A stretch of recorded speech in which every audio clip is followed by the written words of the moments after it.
Hey, when's the last time you fired your weapon? At the range. When'd y'all go to the range? I had in-service, I want to say, a couple weeks ago. It was a Tuesday I had in-service. When you were on vacation? No, it was, well, yeah, it was before I went to vacation. So, Tuesday, 2 weeks prior. Yeah. Okay. How many bullets you got in your magazine? Right now? Yeah. It should be fully loaded. That's how it always is. I mean, One ball, we carry 14 rounds in my magazine. You don't fully stock them 15 or it's 15 plus 1, so 16. it's your spare magazines are 14 or 15? They're 15. So you're fully pressed them, okay. Did you clean your gun after you went to the range? Yeah. Yeah, we're supposed to. I mean, that's what we go to in-service, we shoot them, Sure. and the range instructor's like, hey, clean your guns, and he'll check them. Before you even leave, you got to clean your gun? Yeah. All right, so your gun's clean right now? Yeah, it should be. I mean, I haven't fired it. Does anyone else have access to your divvy weapon other than you at any time? Family members and friends, but only my friends wouldn't use it because they're not really over my house. I mean, they wouldn't use it. I mean, do they borrow it? I mean, access. Do they ever have possession of your firearm? Is it ever out of your possession? No. I mean, they touched it before and stuff. I don't know if they never took it from me.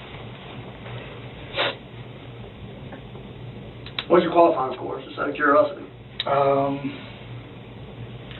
Shot a 264 out of 300 the first time and a 284 out of 300 the second time this past range day. The only reason I used to shoot pretty good, but the only reason I used to shoot better was because I had accidental discharge at 25. Just squeezing the trigger and got two-sided and went off for a target turn. Happened to me before. So you're a good shot. I mean, I'm not an expert, a pistol expert, which is I think you got to get 290. What's your average score at the range? About 90? I would say it's at 270 out of 300. That's 90%. I guess. I mean, You got a friend that lives on Elm Street? not anymore. They moved a while back. I moved a while back? Yeah. So you don't know anybody that lives over there? No. So you don't have any reason to be over there? No, I mean, I don't have no reason to be there. Like when you were asking me earlier about the discharge of the weapon, that was on Elm Street when my friend used to live there. Right. Who discharged the weapon, him or you? It was him. But the cops came and he said it was me. It was my gun. I was like, hey, I'll take responsibility for it. It's my gun and I'll let you hold it and shoot it. And so... What the hell's up with that? You're just drinking or what? No, it was brand new. The Shield, I don't know if you've ever seen one. It's real slim. I just bought it, and it was all the rage back then. It was a real compact 40, and I was like, hey, look, I bought a Shield. Let's shoot it. Or he was like, let's shoot it, and I let him shoot a couple rounds, and I guess there was a patrol officer nearby, and he came by and was like, hey, did you guys hear gunshots? And my friends like, yeah, we were shooting, just messing around shooting. And so they gave me a ticket for it. No, I didn't know you got a ticket for it. Yeah, but I went to court and it got dismissed by the judge. Give me I guess it's a copy charges or whatever you guys call it. Officers have successfully given Rana no possible excuse for why he was on Elm Street. So it's time for them to bring out the big guns. As they pull out pictures of Vernisha, Rana's reaction is particularly telling. Though he is a police officer and his aversion to graphic photos or scenes is likely less than most, the fact that he leans in with no emotion raises questions. He doesn't seem numb to the photos, he seems interested in them. In addition, the investigator next to Rana leans into him, invading his space, trying to add on additional pressure. Now, you would expect an innocent person to deny the claims that officers are making, or at least be shocked by the photo, but Rana does neither of these. This is before, Okay. and this is after. This is before, Okay. and this is after. We're here because this girl's dead. Mm-hmm. Okay? She's been shot. And she's been shot with a .40 caliber weapon. Okay. Which you happen to have a .40 caliber weapon. Yes, sir.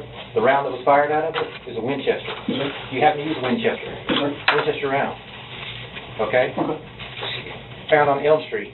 Mm-hmm. You're around Elm Street. Mm-hmm. You live over here. This girl's from 30 miles away. Mm-hmm. And all of a sudden she winds up for the first time in her life in Hateville dead. Mm-hmm. Okay? It's just too dang much Mm-hmm. similarity, too much, just, this don't happen. I understand, but like I said, And that's why you're here. Well, here's the deal, man. On her phone record, your numbers last night popped up. Okay. All right. Friday about midday. Okay. All right. She was picked up by an unknown subject, according to her roommate. Okay.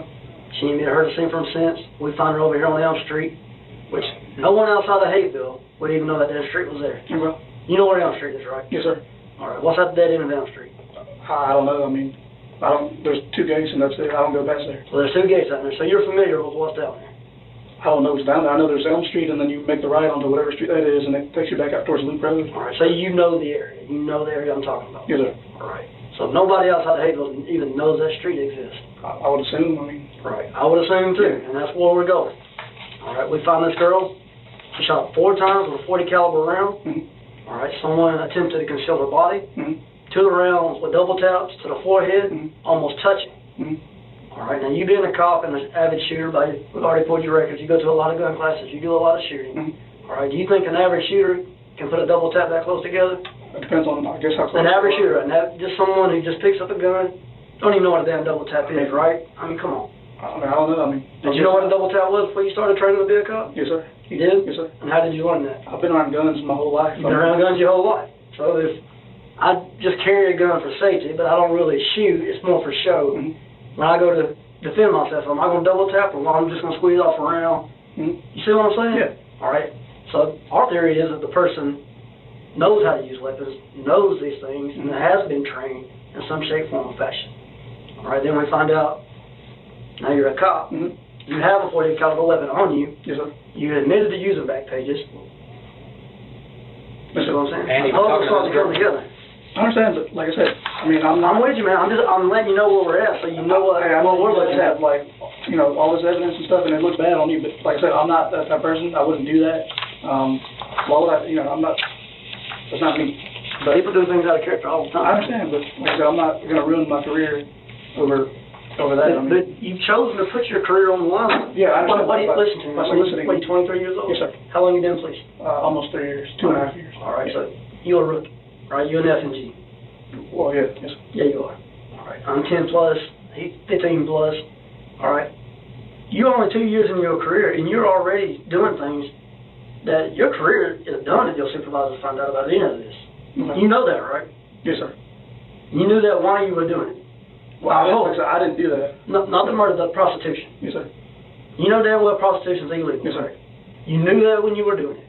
So you really think you can commit illegal acts in the state of Georgia and remain a cop? No, I'll take your post away. Okay, so you put whatever loneliness or your desire for these girls above your job already. Mm-hmm. All right, you've already established that. So what kind of character of a man hires prostitutions? You say you're not this, you're not that. Who are you? What is your character?